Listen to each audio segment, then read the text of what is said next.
Okay, that's good. So when we're talking about motions in the spine, remember we're talking about, the functional unit is 2 vertebrae. And when we talk about motion, it's described by what the anterior portion of the superior vertebral body is doing. What is it doing in relation to the vertebrae below it? So we have flexion and extension. With flexion, be aware that the anterior portion of the vertebrae are going to come together. The spinous processes are going to separate. Extension would be the opposite. Spinous processes are going to come closer. The anterior portion is going to separate. I liked these pictures from your Therex books, but I stole them.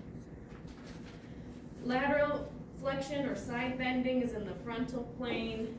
So you're going to approximate on the side you're bending towards. Separate on the contralateral side. Rotations in the transverse plane. The superior vertebral body is going to move in the same direction as the rotation. Spinous process goes the other way. Then we're adding shearing. You have anterior to posterior shearing. You guys should probably be familiar with this from mobilizations. And then you have lateral shearing, side to side shearing. There's even compression and distraction as well. You guys do like suboccipital. Okay. So it's just kind of a review. You're past this phase. Remember the intervertebral disc is the annulus fibrosus, and then the inside the nucleus pulposus. The annulus is kind of in ring fashion like a tree, and so it has these dense layers of collagen and fibrocartilage in these ring-like fashions.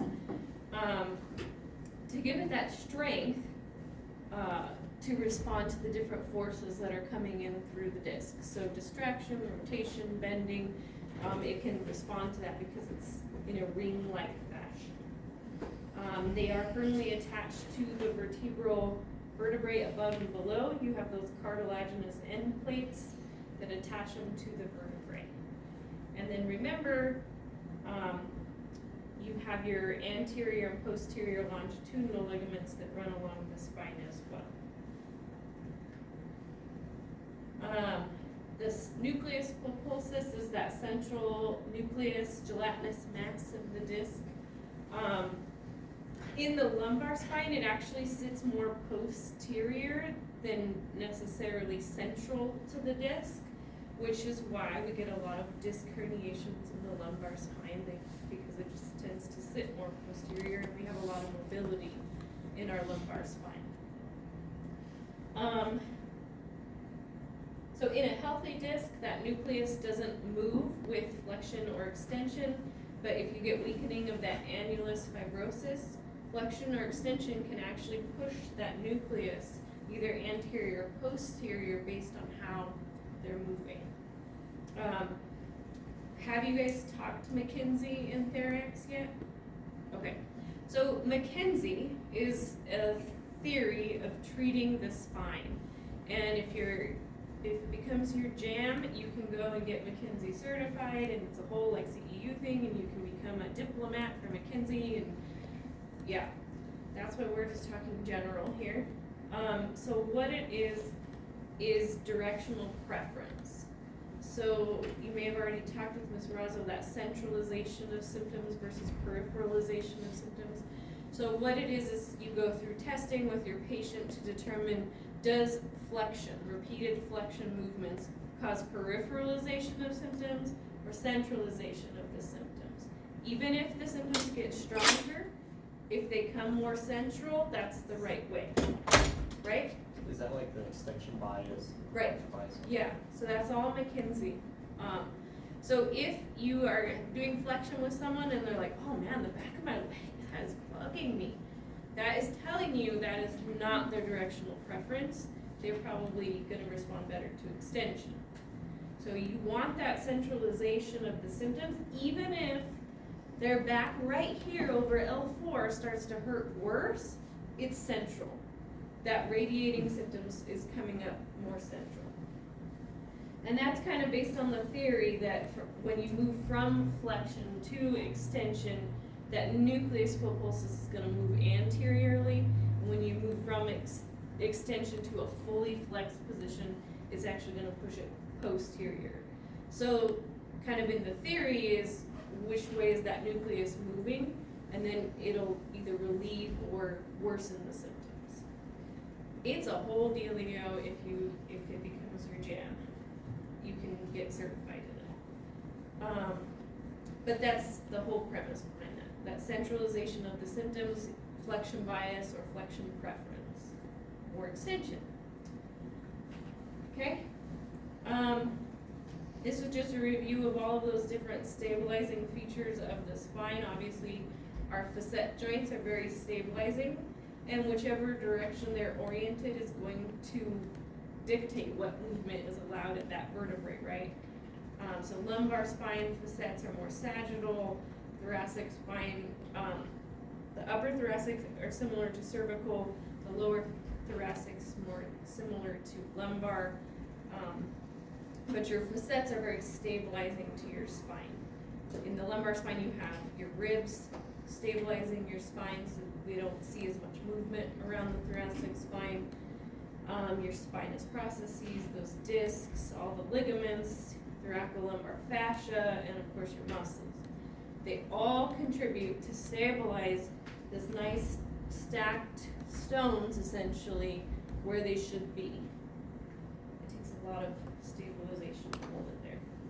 And then this would just be a anatomy review. I thought it was cool and a different way to look at stuff, the way that your Therex book outlined the muscles.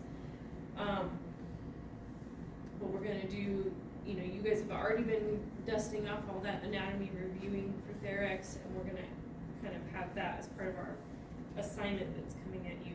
We'll talk about it Monday, just because we talked about the test today, and we've gotta get through content, so spreading things out. So this is just a review of all those muscles. And then remember your spinal nerves from your spinal nerve roots as they come out the vertebral levels. Okay? That was your anatomy review. Okay, so if you guys have noticed, I stick with the same theme, so you know we're still talking about the spine, but I changed the color so you know it's a little bit darker. Okay, so in terms of diagnoses, we're going to talk pathoanatomical. What that means is there is an actual pathology happening within the spine that is giving us a diagnosis. Something's going on. I've grouped them together, whether it's a disc, facet, the vertebral body, muscle, ligament. I tried to group them for you to help you organize a ton of diagnoses coming at you all at once today. So you're ready to rock and roll. Any questions before we do? Anyway, I thought this was a handy way to do it. So we're going to start by talking about the disc. So these four pathologies are all related to disc pathology. So we're going to jump in and talk through there. So first off, we have a disc herniation. So a disc herniation is a general term for when that annulus changes in shape and that nucleus pulposus is moving in response to this annulus fibrosis changing its shape. There's different terms for how far that nucleus has moved. So you have disc protrusion, which means that the nucleus is bulging outward, but it's still contained within the disc because there are still rings of the annulus intact. So that would be picture B. You can see it's bulging out, but it didn't go anywhere yet. So that would be a protrusion. A disc extrusion means that the nucleus has now extruded out of the annulus fibrosis, kind of outside of this posterior longitudinal ligament, but it's still in contact with the disc. It's still in the neighborhood of the disc. And then we have disc sequestration, which means that now that extruded nucleus has separated from the disc and it's moving around the vertebral. Now it has completely separated and it's no longer in contact anymore. So that's, you can see D. There's like a little piece moving on with its life. Disc injuries are common between the ages of 30 to 45 years because you still have a nucleus that's still capable of taking in water. You know, we're still getting all this water content. It's still very bulgy, you know, very hydrophilic, cushiony, but you have a weakening annulus fibrosis, so that is the part that's not able to withstand all the pressure from movement, repetitive stress, injury, different things that have happened in someone's maybe younger years, or they're heavily into their career by 30 to 45 years, a lot of repetitive tasks. So you still have this great looking nucleus, but your annulus fibrosis is not as strong as it should be. And it is most common that your nucleus is going to protrude posterior laterally, which, what sits right there in the posterior lateral part? All your nerve roots are coming out, right? So that will then affect the nerve roots and compress on that as well. So a lot of these are related to, you'll see radiculopathy with a lot of these diseases, and we'll talk about radiculopathy specifically.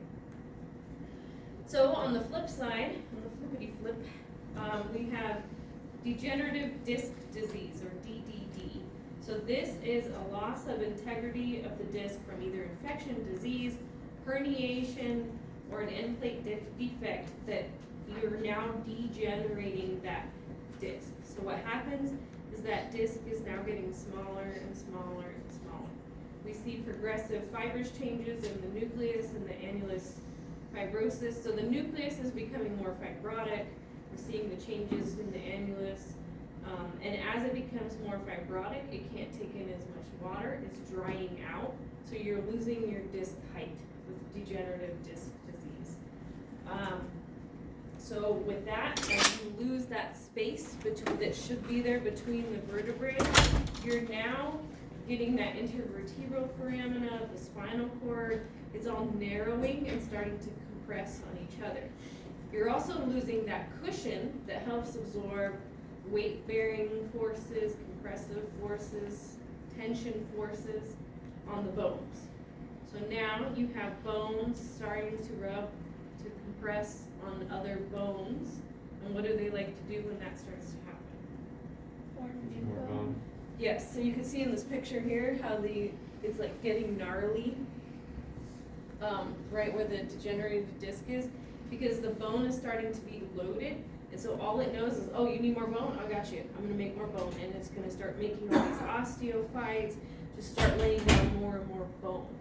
And then it just starts this cycle that they won't get out of. So it's a degenerative process. Next up is stenosis. So stenosis in general is a narrowing of a passage or opening. So we can have spinal canal stenosis or central stenosis. You can have stenosis of the nerve root canal, so that's this bottom left picture. And then you can have foraminal stenosis or lateral stenosis at the little foramen where the nerve roots come out, or where they start to differentiate outward. This can actually occur at any age. It can be congenital, it can be acquired, it can be from injury. It can be caused by that disc protruding out onto within these areas and causing the openings to stenose, to become narrow, because the disc is pushing into that space and taking up some of this space.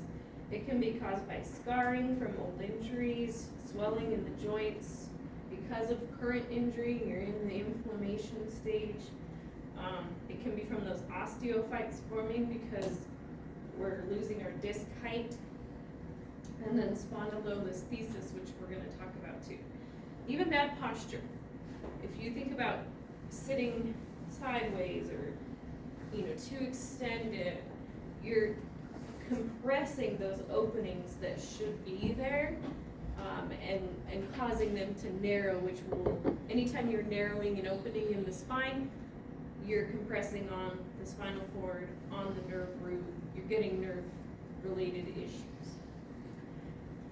So obviously, as it progresses, you're going to get a progression of neurological symptoms. So you'll see an effect on those dermatomes and myotomes. Hello, they're coming back.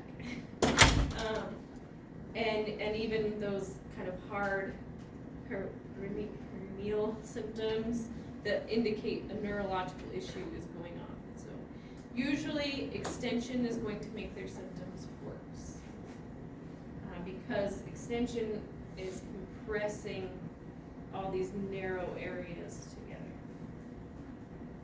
Makes sense? I'm starting to think about our patient and where he might be falling into all this. So then we have radiculopathy. So this would be a mechanical compression or inflammation of a nerve root that's going to cause those neurological symptoms down the extremities. I thought this picture was really cool because it shows you how the different levels and how they refer down essentially the dermatome of that nerve root. So you can get it in the cervical spine. You can see that first one is the C4 nerve root, then C5 kind of goes down the arm a little more, C6 goes further down the arm, C7, all the way down, C8, and then your T1 thoracic nerve. Because a lot of times people tend to think radiculopathy is more in the lumbar spine, like with sciatica or sciatic type referrals. But no, it happens in the neck as well. So didn't want you to forget about cervical spine as well. Usually people will call it sciatica, and even a lot of old school doctors call it sciatica, but that's not really a term. Like, it's not really an official term. So just, if you hear that or if you see that, we all know what they mean. So it's usually the nerve roots that run down the sciatic nerve are getting pinched, leading to those symptoms of the sciatic nerve. So it can be caused by a number of different reasons. Those osteophytes we talked about. So osteophytes are just these little projections of bone that got formed because bone is compressing on other bone. So its response is to build up these little osteophytes wherever it's getting loaded. Let's see, a large disc herniation can protrude out and compress on these nerve roots. The degenerative disc disease can decrease the height, the necessary space for that nerve root to exit freely. And if you have decreased space, then that could then pinch on the nerve root. Inflammation in the whole, it's a narrow space, just like in our pectoral area, it's a narrow space. Any inflammation is going to then compress on tissue. We're going to talk about spondylolisthesis or any kind of scar tissue from injuries or surgeries too. So what do they report? They're going to report pain, numbness, tingling, weakness, burning, paresthesias along that nerve root, and that's going to kind of indicate to you which nerve root it is, because it generally follows the dermatomal pattern. The weakness will follow the myotome pattern. So those dermatome and myotomes, they don't just live in the neuro world. You can absolutely tell what's going on peripherally with those as well.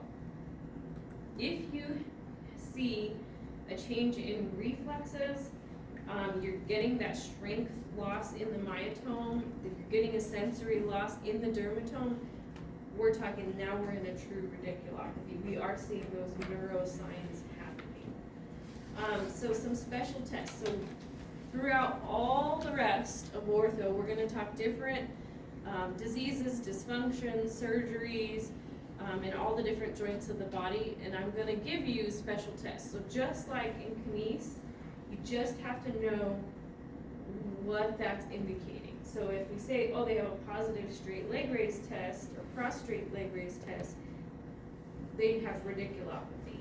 You don't have to do it per se, because that's in the PT's realm.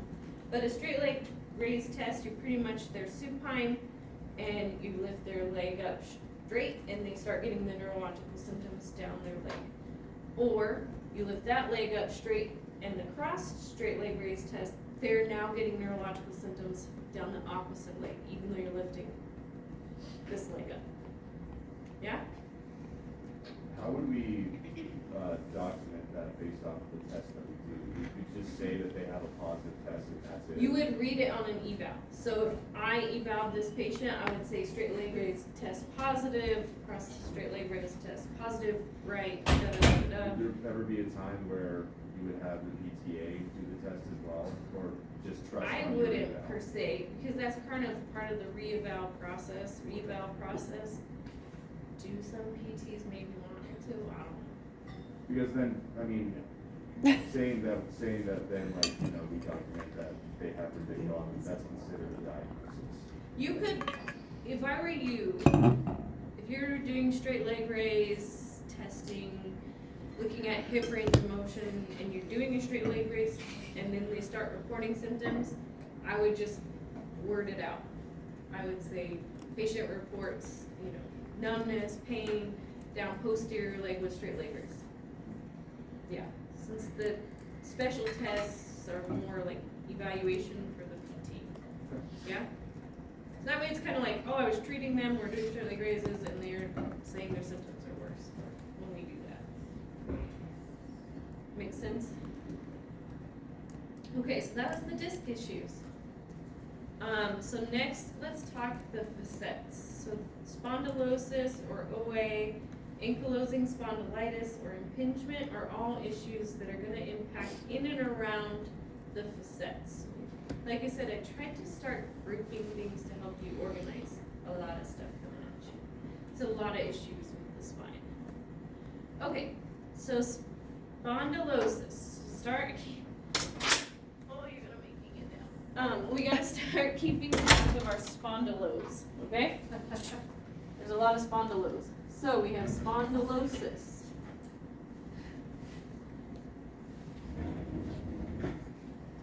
It's essentially osteoarthritis or degenerative joint disease of the spine. So we're seeing a degeneration of the intervertebral disc and the facet. They're starting to become loaded with compression, and so we're starting to see probably osteophytes, and you can see how this bone's starting to look gnarly as it degenerates. So we do see a lot that usually spondylosis is associated with that degenerative disc disease of the spine. It can accompany faulty posture if someone's been immobilized of their spine after injury, or severe or repetitive trauma. So early, this is one thing I want you to keep track in the spine. I need another color. I thought I saw black. Okay, so within the spine, as you are getting degeneration of a specific segment, you are actually going to see increased mobility at that segment. So let's say we have, let's give it a level. Let's say this is L3, L4, L5. And let's say we're going to,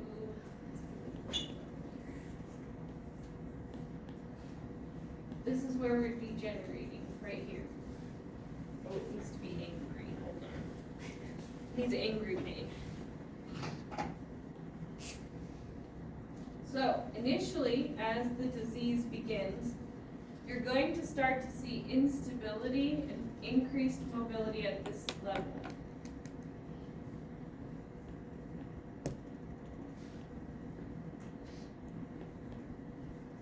Whenever, because the spine is a unit, you know, it's a bunch of chains and a link, over time, as this becomes more mobile and unstable, the bone or the disc may shift, or we don't have as much disc, and so we're getting more loading between the bony contacts here, right? The osteophytes are going to begin to form. So, dun, dun, dun, it then becomes hypermobile. Hypomobile. So it's gonna go from hypermobile to hypomobile.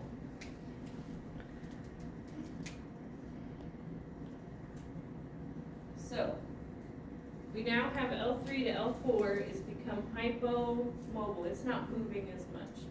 Because the spine is in a chain, is a link, everything's connected, where do you think that movement in this lumbar spine is going to start occurring from?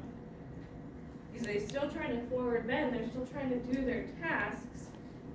Where do you think they're going to gain the movement? Above and below the level. Here and here. So now these segments are becoming hypermobile,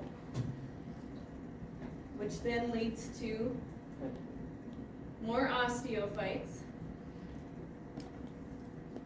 which then leads to hypomobile,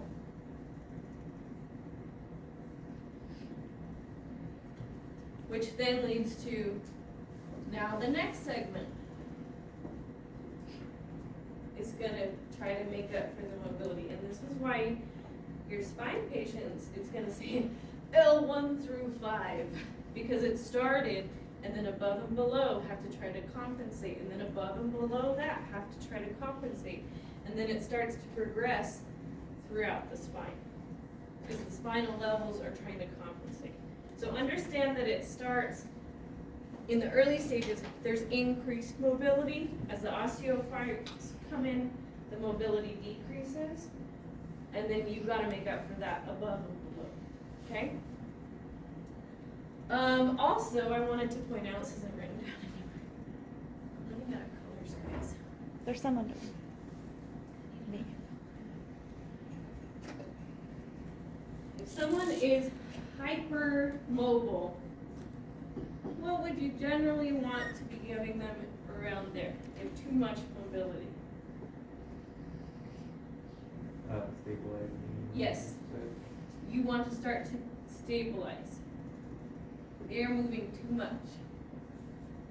Stabilization exercises, using all of your abdominal stabilization in that lumbar spine. If they are hypomobile, what do you generally want to work with them on? Range of motion.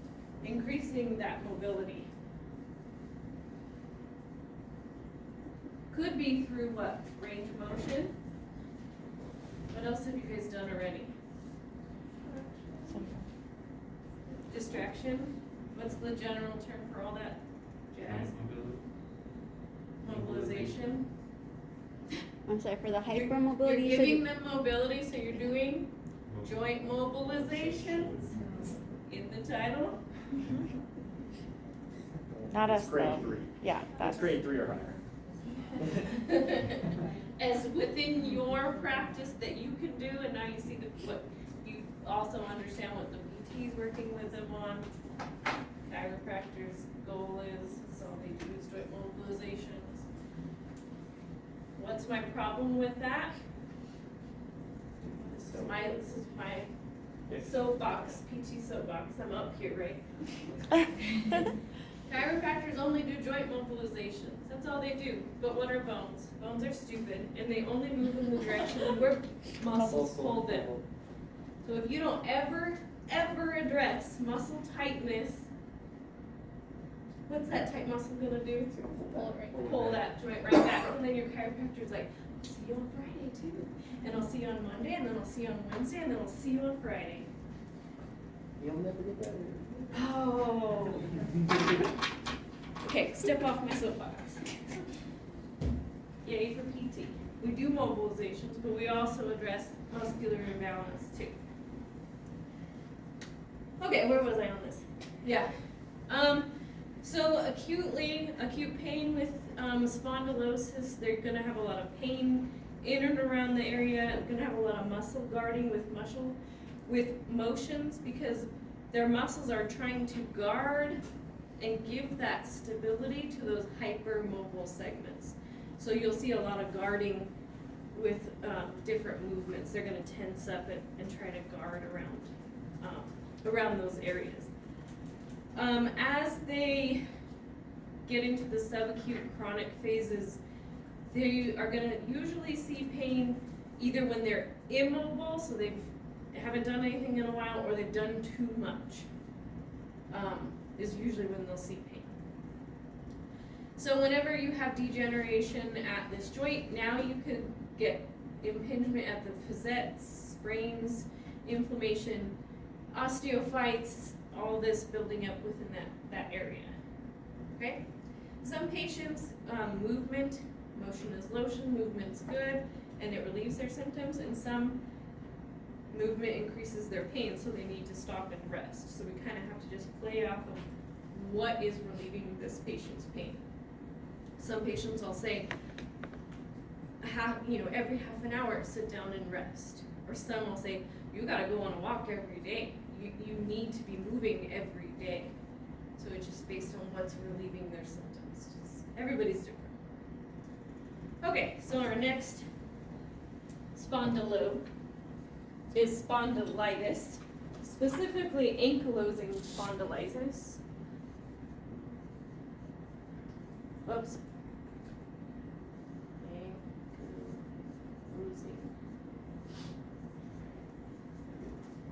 I want purple, but purple doesn't want us.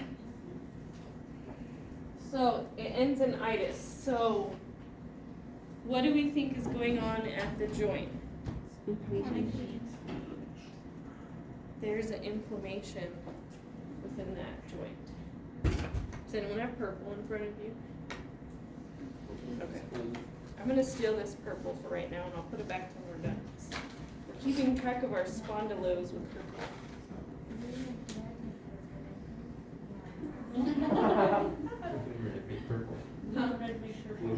I'll color, I'll write over each other.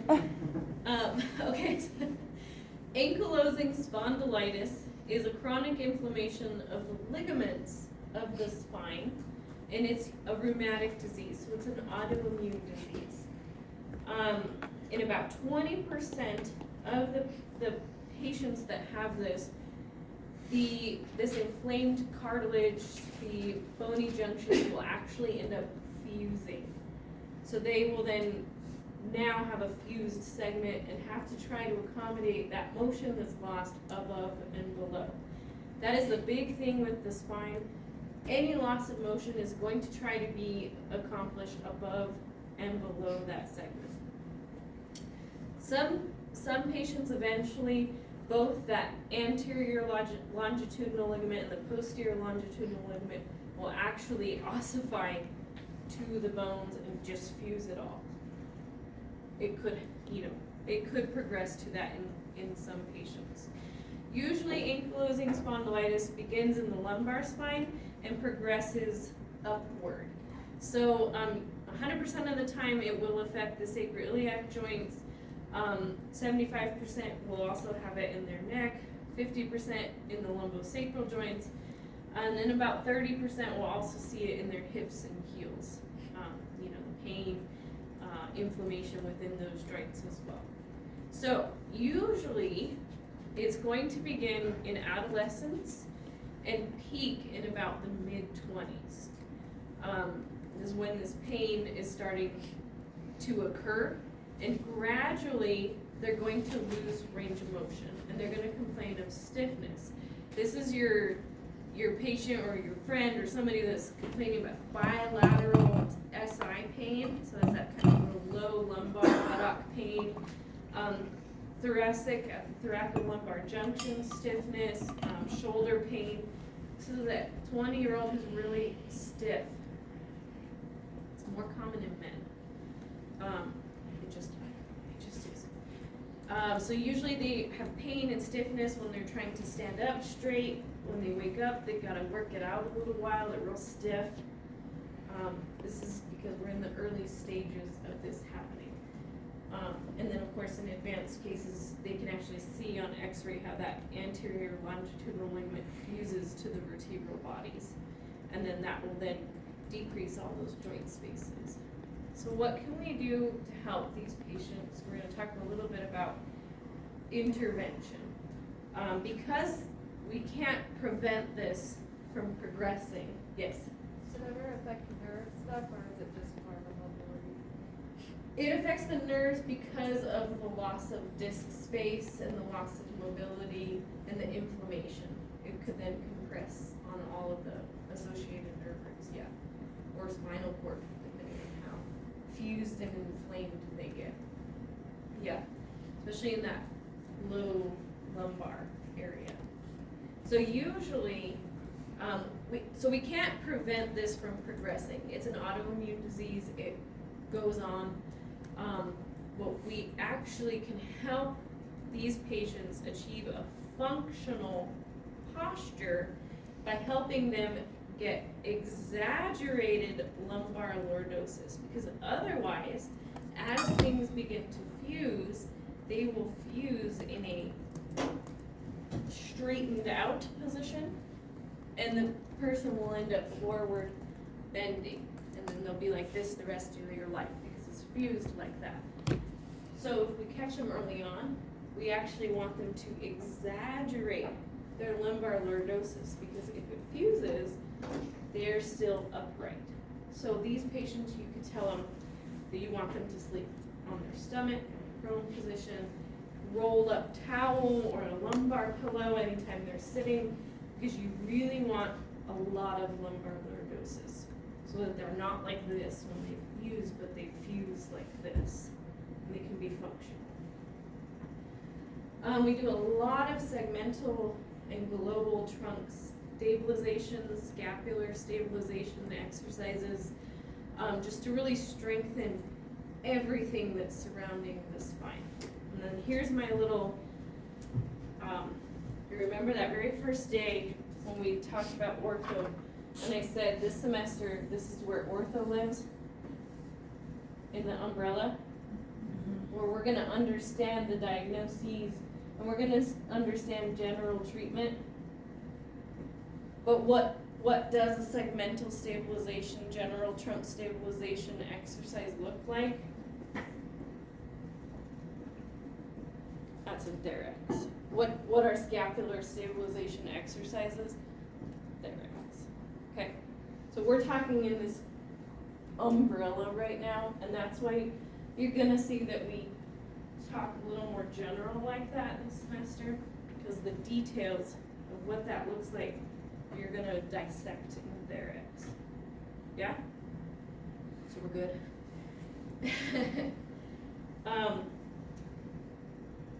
And then you also have that website that I give you too, if you're like dying to know what are some examples of stabilization exercises. Click around on that website too. I think it's handy because they've really divided stuff out. But do you guys have the exercises in MedBridge? Some instructors can't get to the exercise part, but you also have that. I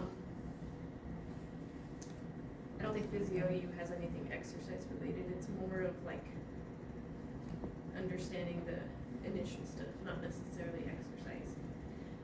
That website, MedBridge, are two good resources to start compiling different exercises for stabilization type stuff. Stabilization is more like your transversus abdominis, tightening, contraction, and hold with movement, which I think you are going to go over there. So. I'm sorry, what? And you probably gave it to me, but I don't remember. What website were you talking about again? It's on the spine unit in Brightspace. Okay. There's a little thing that says like PT exercise database. Okay.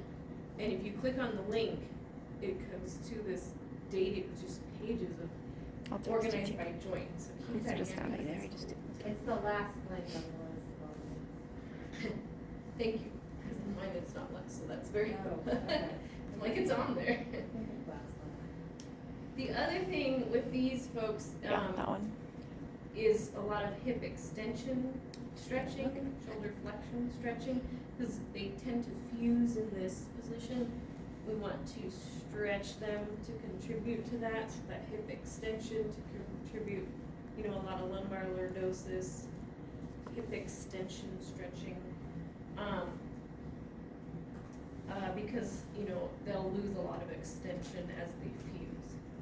Good? Okay. Okay, so the other thing around the facets is impingement. So So this could be any kind of sudden or unusual movement that's going to cause there's a little tiny meniscus in every one of our facets that can actually become entrapped, impinged, stressed, and then that causes pain. So usually this is your person that's forward bending and rotating, maybe they're lifting something. This is why we say lift with your legs, right? They're lifting and trying to turn with a box, and then they're oh, my back. That's this person, right? Because they just flexed and rotated, and they just impinged on that facet. They usually will have a loss of specific motion, so flexion or extension, and any attempted movement induces pain. So this is why that person that's lifting and rotating, and they're like, oh, my back, and they can't move, because it's painful to move in any direction. They usually won't have any pain at rest. If they're resting, they're laying down, if they're relaxed, it's not painful. You don't get those true neurological signs, the weakness signs. You may see some pain from that nerve root along the dermatome, but you're not seeing decreased sensation along the dermatome. So you don't have those neuro signs. It's just that facets impinged, it could compress a little bit and cause irritation, but you're not actually getting nerve damage. So that's more the like, oh, I threw my back out. Yes, yeah, this is like threw my back out. Which when people say that, I'm like, okay. Never mind. Okay, good for you. I mean, pobrecito. Like, you'll come to find that a lot of times you can't give advice to people you know because they won't do anything. They won't listen. So I just thought, oh, that sucks to you, is what I said. Let's move on to the vertebrae as we kind of wrap up here, because my goal is to talk a little more on treatment on Monday and do like case study type discussions on Monday before we move into the shoulder Wednesday.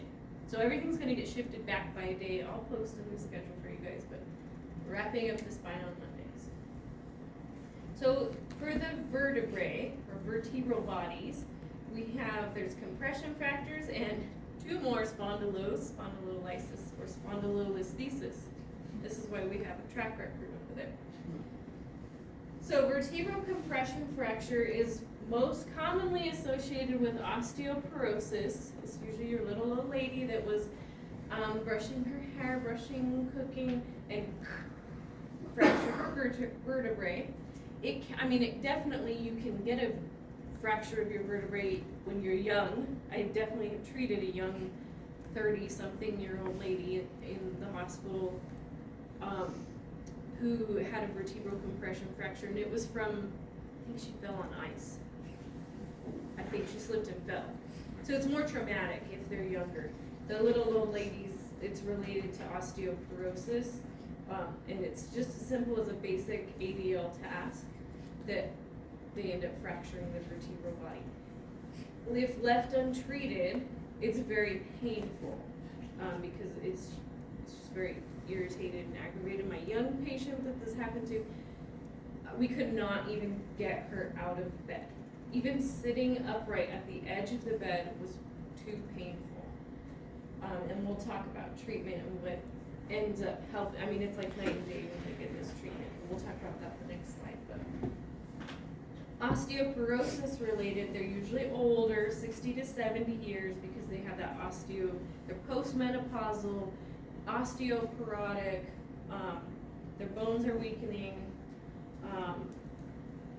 and usually it's in the anterior portion of the vertebral body. So the pain from this generally is a little more specific to my back or my abdomen, because it's just following that, they call it that belt, like a belt, just in that same pattern as where you would wear a belt.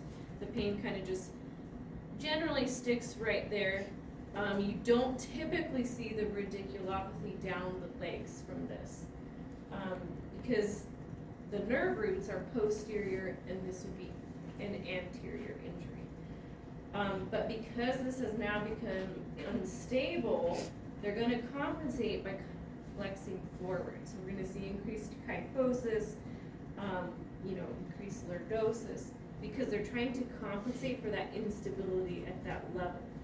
And then if that they don't realize this happened, if they don't ever get anything treated, then it'll end up, you know, rehardening in this new position, and then if it happens again to another level, then we're now more and more kyphotic. So we call that your little old lady that's very kyphotic. It might be, they call it a dowager's hump. It's a real kyphotic, and there's no getting them out of that position because they've healed in this position. There's also a lot of muscle weakness all around the spine because of this. So treatments, non-surgical, obviously you want to control that pain. Swelling because of the injury, we're in inflammation because of the injury, and there's a lot of muscle spasms when you have injury around the spine. So physicians will prescribe those analgesics, specifically NSAIDs. Heat, ice, massage, E-stim can be done in our clinics, depending on, you know, you want to use the right modality based on what's going on with the patient, right? Pain and swelling, more ice. You want to bring down the inflammation. So you choose what's appropriate based on their presentation. Muscle spasms, I'll use heat. Make sense? So it's giving you a list, but from all of your modality, physical agents course, you know which ones to pick based on the patient. We do a lot of activity modification because if it can happen once, it can happen again. They're very osteoporotic, so how can we adjust? If it was from ADLs, okay, how can we adjust those ADLs and give them modifications to that? So yes, Ben, we do talk about ADLs with our patients, but that's not our entire focus. Yeah, it's usually the entire focus of the NOT. And then you try to avoid too many flexion-based activities because you don't want them continuing to be in that kyphotic or flexion position.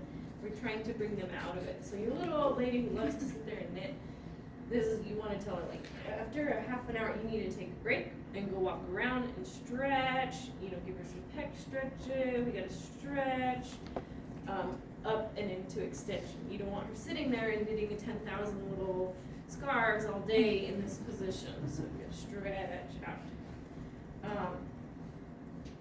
And then in terms of progressing it, you want to target muscles that are supporting that affected area, whether it's thoracic or lumbar. You want to target around that area. We do a lot with that postural correction, so no prolonged flexion. You stretch out, pec stretching, scapular stabilization, strengthening to bring their thoracic spine up and out of that kyphotic position. Of course, you know, weight-bearing patterns, strength, balance, flexibility play a huge role in this because they are osteoporotic. They've now fractured a bone. It can definitely happen to other bones.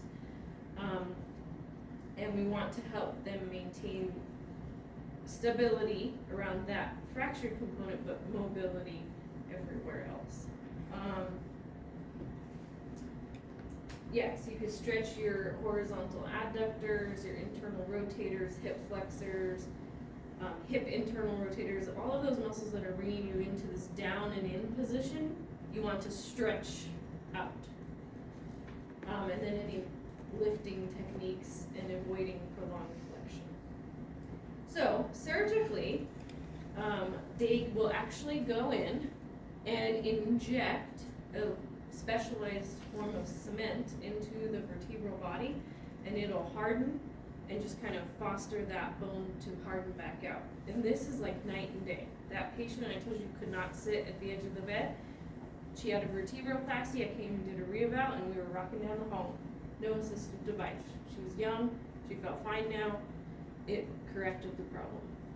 I mean, so it's a significant procedure, and they just go in and inject it to fill in the fracture of the vertebral body. It relieves all those symptoms. Yeah? Okay, last two, spondylosis. Okay, spondylolysis and spondylolisthesis.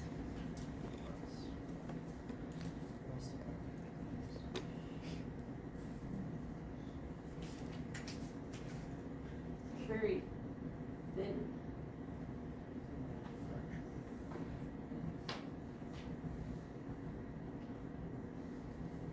why we generally end with the spine. There's a lot of terminology with the spine.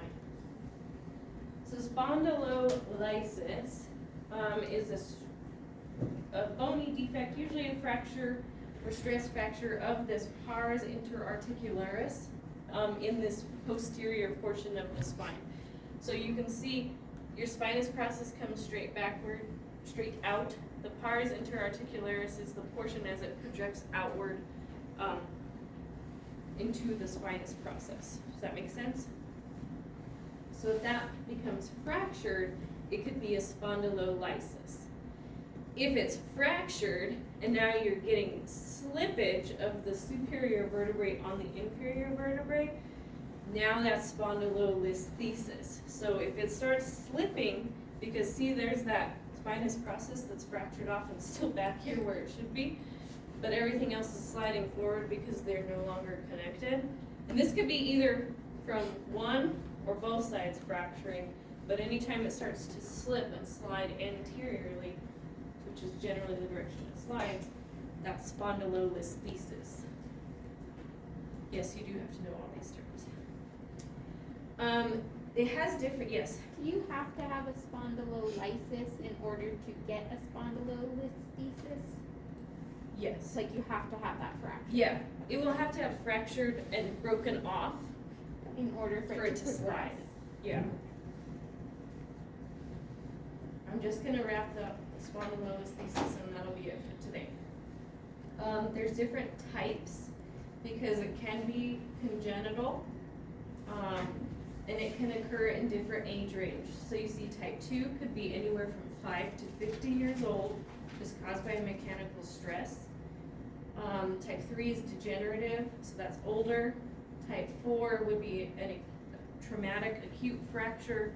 And type 5 would be pathologic, so bone tumors around that area would then affect it and then cause it to fracture and break. So there's different types and there's different grades, grades 1 through 4, and that just means the percent of how much it has slipped over the inferior vertebrae. So grade 1, less than 25% movement. So 2, we're at 25-50. 3 is 50 to 75%, and 4 is greater than 75% slippage over the inferior vertebrae, where it should be. Last slide, and then we'll wrap it up for today. Treatments for this. These patients, because they're sliding anterior, we want to avoid excessive extension, because that's causing everything to continue to slide anterior, and especially ballistic extension. How many of you guys, so what came to mind to this, and if we weren't over on time, I would totally play it for you guys, but who watches like the King of Queens? Been a I've while. seen it before, yeah. The dad, Arthur, like does his little exercise, and he's like doing like the ballistic extension on, maybe I'll play it next time. Kind of So video you of it. said that because it slides anterior, you want them in excessive extension? Avoid. Avoid. Because that'll cause further anterior slide. So we're gonna give them a lot of abdominal and strengthening around the spine, spinal strengthening, to give that dynamic support. So a lot of your abdominal strengthening, starting with, your transversus abdominis strengthening and holds. You can progress into rectus. Yeah. Could lumbar traction be an applicable modality for this? I would not, because it's already moving and sliding. You don't want to increase the instability. So our goal with these people is stabilize, stabilize, stabilize into flexion. We want to avoid too much extension. Yeah. So that was a good question. You're thinking, you're trying to. So yes, stabilization is key with these folks. Trunk and lower extremity stretching, especially for the hip flexors. So can anyone demonstrate? This is why we were supposed to be downstairs. Hip flexion stretching. Give me a hip flexor stretch. Like on one knee. Give me one. Show me one. Okay, but look at her lumbar spine if she's stretching into that kind of hip flexion. Just doing extension. She's extending quite a bit. Yes, so what you can actually do for a good hip flexion stretch for these folks, thank goodness we have this table right here. I will actually have them supine, bending their other leg, and just drop this one off the edge of the bed. Because you're stabilizing the spine into a more neutral position and just extending at the hip. Yeah? And then you always want to bend the other knee to support and stabilize the spine. But this is what I give them to stretch hip flex. You can maybe have them like over like their legs like over the front of the bed. You just kind of have it Like down this? a little bit. Like this? Sort, yeah, kind of, Okay, yeah. tell me why that's not good. Because your Back. pelvic That's tilt. longer, that's what I'm saying. Yeah. Extending your. So now I'm increasing that extension versus one at a time and over the side of their bed. You're stabilizing and pushing this into that pelvic tilt while this comes into extension. Yeah? So you see that? See how we can modify stuff? And this is why we move around in ortho even though we don't know that. So when you do that move, do you just need to make sure your back is flat? Yeah, make sure that they're as neutral as possible, the other leg's bent to help with that, and just the one leg's over the side of the bed or the couch. The bed is usually too much, so I start them on the couch. You can do heat, ice, ultrasound, E-stim. If they have an acute fracture, they may have a corset or orthoses in the lumbar area. And then if it's severe, if it's a, high grade, 3 or 4, beyond, they may go in and fuse it, bring it back together and fuse it. Or they may do a decompression laminectomy where they take out the lamina of the vertebrae and stabilize it.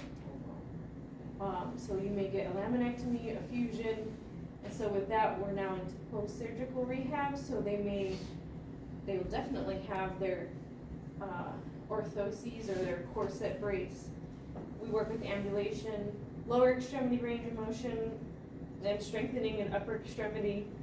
And then once they're healed and out of that brace, then we can begin abdominal strengthening, like starting with your isometric TAs, and then you can work into concentric, and eventually eccentric strengthening. But still, you avoid that dynamic or ballistic extension with these folks. Even if they've had a laminectomy and fusion, we still don't do too much extension. Yeah? Okay. We'll wrap up the rest next time. Talk some general treatment stuff because a lot of your treatment is in Therex or modalities. But just to give that umbrella of spine, and then we'll just talk some case studies. I opened up the general treatment PowerPoint that's out there. We'll do that Monday.